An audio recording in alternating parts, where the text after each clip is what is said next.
After unlock, the fashion industry has taken a major shift, trying to follow a whole set of new normal. Government creating new SOPs to open doors for customers. Low customer response left the entire industry wondering, what is the future and by when will the business come back to normal? Today we have Vineet Gautam, CEO and country head of Bestseller India. Hello, Vineet. Hi, Ashna. How are you? Very good, thank you. His forte includes operations to marketing, to brand management and business development. Vineet envisions Bestseller to be the largest fashion retailer of the country by 2022. So being a part of one of the largest chain in India, so as per your view, Vineet, what is retail next? How long to normalize? And what do you think about the overall revival period?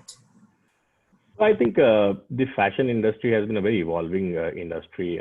As the name says, fashion, it keeps changing. But I think COVID brought us a big challenge, which none of us had anticipated. So I think while the lockdown came in, I think a lot of retailers started to look at what's the journey going to be after the lockdown starts to open up, which we now call it unlock 1, 2, and 3. And every one of us also looked at what was happening globally, and so did we. I think there's going to be a new normal. I think this is a word which everyone is talking about. And I think the new normal is also going to be a large digital initiative by all retailers. And I think a lot of them have already started. I think from a medium to short-term to a medium-term perspective, the business is going to be a large part online and digital. And I think how we can reach the consumer without him to have to come to the stores is going to be very, very critical. From medium to long term, I think we will get a vaccine. I think we will learn to live with the virus for a while now, and then the vaccine will come in. So I think from a medium to long term, I think the business will come back. And I think everyone's guess is as good as bad as mine. How many months will it take for the full recovery? And I think the full recovery is going to take a few more months. I think by the March, we should start to see about 80% of our business back if we hit the peak in August. And I think from there, the recovery to 100% in growth will start. So I think from 12 months to an 18 months, anyone's guess, depending on how ready they are, is going to be the recovery phase. So once the vaccine is out, then things will normalize early.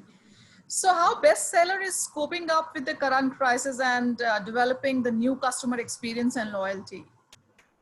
I think from our perspective, we've already 3 years back started a very large digital initiative. All our brands are available online through our own websites and partner websites. And I think that we fortified that in the last 4 months. We become much more stronger on the online space. In terms of brick and mortar business, which also is very, very large because we have about 200 plus stores, 1,400 shopping shops across the country. It's also about working with the malls, the partners on shopping shop, how to bring confidence to the consumers. We've taken a lot of initiative for customer safety and our employee safety. We are restricting consumer entry. People can take appointments on our website. We are doing a large part home shopping, catalog shopping. I think catalog shopping, we forgot 20 years back. I think COVID has brought it back. So a large part of catalog shopping is happening. Our employees are in touch with consumers. We also do video shopping now.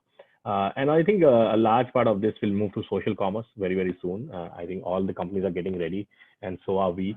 So social commerce is going to be very, very large. And I think WhatsApp business brings that opportunity. And we are already there.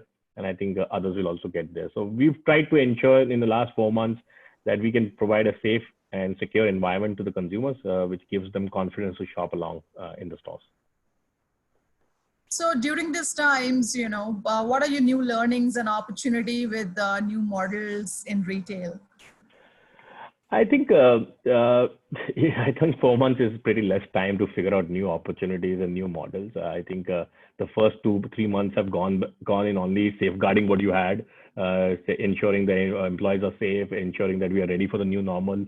But I think the biggest learning for anyone is all about how agile are you, how agile is your supply chain, how fast can you react. And I think that's going to be very, very critical. How strongly can you work with your supplier network to ensure you will have the right product and you're not oversupplied or undersupplied. Also, I think the other part of the learning is how fast can you make the digital journey of the consumer. I think that there's no new model. E-commerce was always there.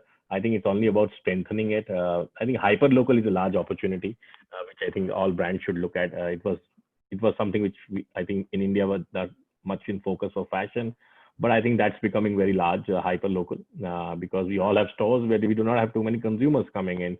How can we use them? I think, and also the malls are forthcoming now, which was a large challenge earlier. So I think together with the malls and the online and our own online, the entire supply chain, and it's only about agility and finding new models to reach consumers and try to see how much business can be pulled back from reality. Sure. So, and how about innovation and technology? So how Bestseller is implementing innovation technology? I think it's I think it's too big a word for innovation. All of this tech is available. It's only about you adapting to it, you changing your processes to it. And I think, as I said, social commerce, WhatsApp for business is a big opportunity. We all so Bestseller is getting ready with it. I think also the last few months, it's not about technology or innovation. I think it's about how can you mine your data better to see who first customer will want and how can you reach them. And I think today is not the time to over invest into technology or innovation. Today is only about ensuring consumers get confidence to shop back. Brick and mortar is not finishing tomorrow morning that we need to start looking at. It is a challenge currently. I think we will all overcome it. And if you look at Europe, 88% of the business is back in Europe because the cases are down, consumer are confident to come back to the malls, the economy has been pumped with money. So I think in our case, neither the economy has been pumped with money, cases are on the rise. So I think it's a time, it will take time. I think we are on the other side of the curve of lockdowns where we went in very early and then we started to unlock and then the cases went up. So I think it's typically opposite of what others have done. So we'll have to learn and adapt our systems and processes and our businesses. And I think it's only about, I will say the only word here is agile. There's nothing else you can do. And no technology can be invented in this. But I think one more thing that could come in from technology, because this question is about technology, is about trials, virtual trials. And I think that technology was in the making, but it was not very good. I think large investments will go in there now. And I think I know a few people who are already getting ready for it. And I think that can definitely help because consumers are a little bit skeptical on trying products. So I think if that comes in, I think a lot of people will adapt to it, and so will we. But on our website, you can do a try and buy now. We just have to bring it to our stores now. So virtual trials are one thing. So how about contactless payments and about the security, safety of the customer, how they would feel confident? So what are innovation and technologies you have implemented in the business? So I think contactless payment was anyways there. We were all using UPI wallets, and I think all that was happening. Though the quantum was low, I think the COVID situation has put that quantum higher. Majority of the purchases earlier was through credit cards. That's got a little bit reduced and moved to UPI and wallets. So nothing as an innovation there, but I think use case has increased. That's one. And I think on the safety, I think major thing is how do we ensure that there's enough social distancing in the stores, because all stores are not as large. So how to ensure that their guidelines are being followed. I think that's happening a lot more. Like we allow our consumers to book appointments for each of our store for a slot. And we also check how many time has we spent so that there's nothing else we are taking. So moment you check into our store or get into our store, there will be a check-in and a check-out. And that allows us to monitor how many customers are there in the stores.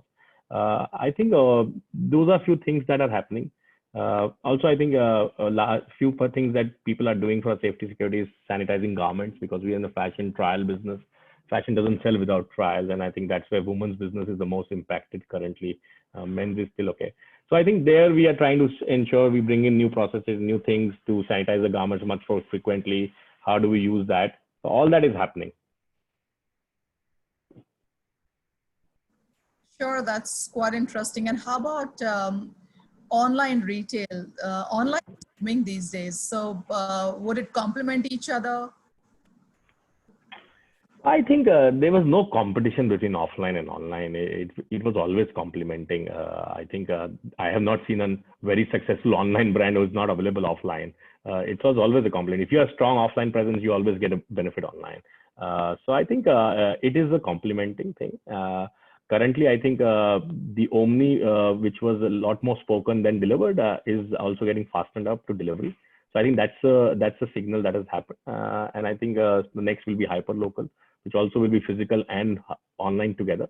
So I think the online business will ramp up. Currently, obviously, it's as a percentage much more larger than it used to be.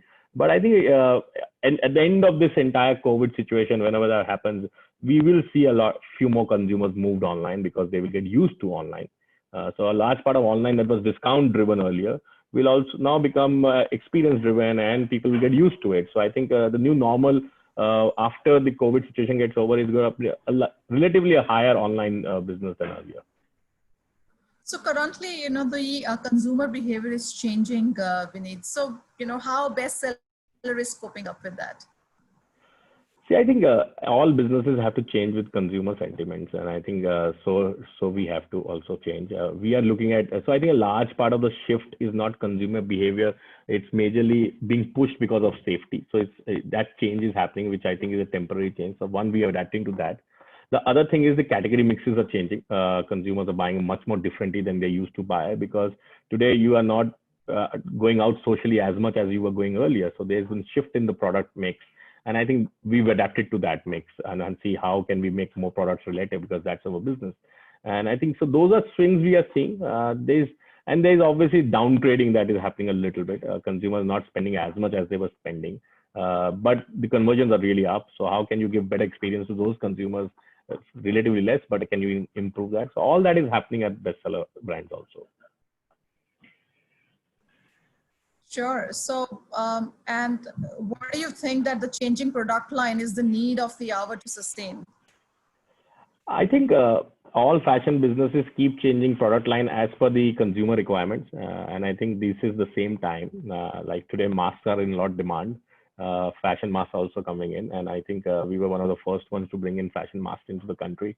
And I think so we will have to, athleisure is becoming a very large category relatively, because consumers are trying to become fitter. So I think those are things you will fulfill, and that's a change in the category mix as per consumer demand. And I think that's what we have done. Also, I think people are also buying a lot more loose garments and fitter garments. All that is happening, and I think that all brands have to adapt to that change, and so have we. Yeah, absolutely, because people were working from home, so instead Yes. of office wears, they were more interested to buy comfort wears and all. Yeah. And top wear is selling much higher because the only thing you see on the top is this. You don't see the bottom yes. side of it.